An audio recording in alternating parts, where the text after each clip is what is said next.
ये चिकनगुनिया, लाखों लोग प्रभावित हैं।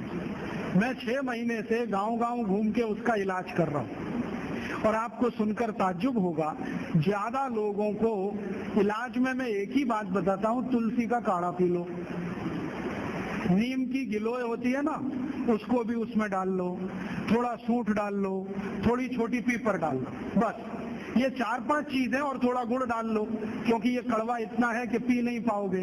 इतने मात्र से 3 खुराक में बीमारी ठीक हो रही है। और जो एलोपैथी से कर रहे हैं ना, बोवेरॉन के 3-3 इंजेक्शन ठोक दो, डाइक्लोफेनेक दे दो और पैरासीटामोल भी दे दो, जो तुम्हारे पास है सब दे दो। 20-20 दिन से बिस्तर में पड़े तड़प रहे, 20-20 दिन से। अभी आज मैं आया भीलवाड़ा से, और आने का देरी का कारण भी यही है कि वहाँ 1 लाख लोग चिकनगुनिया से पीड़ित हैं। वहाँ डॉक्टर आते हैं, राजीव भाई जरा बताओ ना। मैंने कहा अपना इंजेक्शन खुद क्यों नहीं ठोक लेते? कहते हमें मालूम है इसके साइड इफेक्ट क्या है, तो पेशेंट को क्यों नहीं बताते? इतने हरामखोर हो, तुम्हें मालूम है कि इसका साइड इफेक्ट क्या है? बोवेरॉन लगाएंगे तो क्या होने वाला है? मुंह में छाले हो जाएंगे, गले में छाले हो जाएंगे, अल्सर भी हो सकता है, तुम जानते हो, फिर पेशेंट को क्यों नहीं बताते? ये हरामखोरी तुम में कहां से आ गई?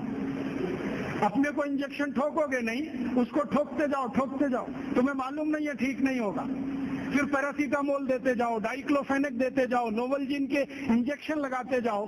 और दुर्भाग्य से एलोपैथी ने ये सब नाम 20 साल पहले बैन कर दिए। वो कहते हैं डाइक्लोफेनेक खराब है, पैरासीटामोल तो और भी खराब है, नोवलजीन तो 1984 से बैन है यूरोप में और अमेरिका में, वही इंजेक्शन यहाँ ठोक रहे हैं लगातार।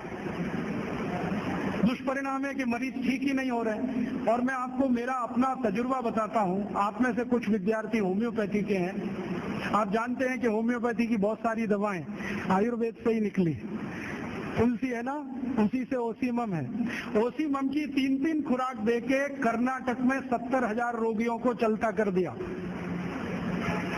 और वो 20-20 दिन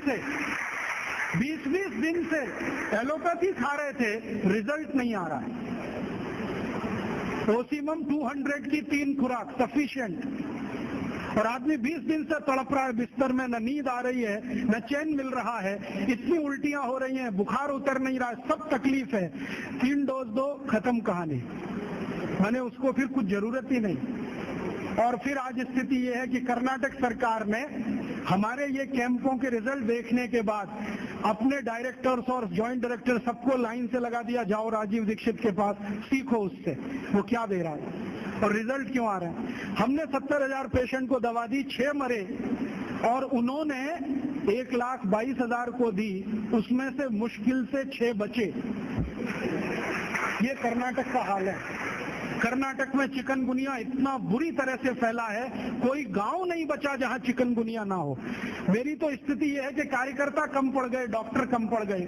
अगर मेरे पास 1,000-2,000 डॉक्टर होते तो हम कर्नाटक के उन लाखों लोगों को बचा लेते जो मर गए पिछले 6 महीने। महाराष्ट्र में भी यही है। रिजल्ट मिलते हैं उन दवाओं से, तो भरोसा क्यों नहीं करें उनके ऊपर? ओसीमम तो तुलसी में से ही बनी है भाई, और तो क्या है, डाइल्यूशन फॉर्म में है, बस इतना ही तो है। और तुलसी का काढ़ा समझ लो मदर टिंचर फॉर्म है उसका, तो काढ़ा दे दो तो समझ लो मदर टिंचर दे दिया, और पोटेंसी में दिया तो डाइल्यूट करके दिया।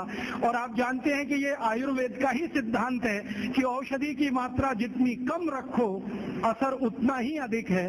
होम्योपैथी तो इसी पे काम करते है। तो अपने विज्ञान में दम तो है, अपनी विद्या में दम तो है, बस इसका प्रचार करने की बात है। प्रचार कौन करेगा? आप करेंगे।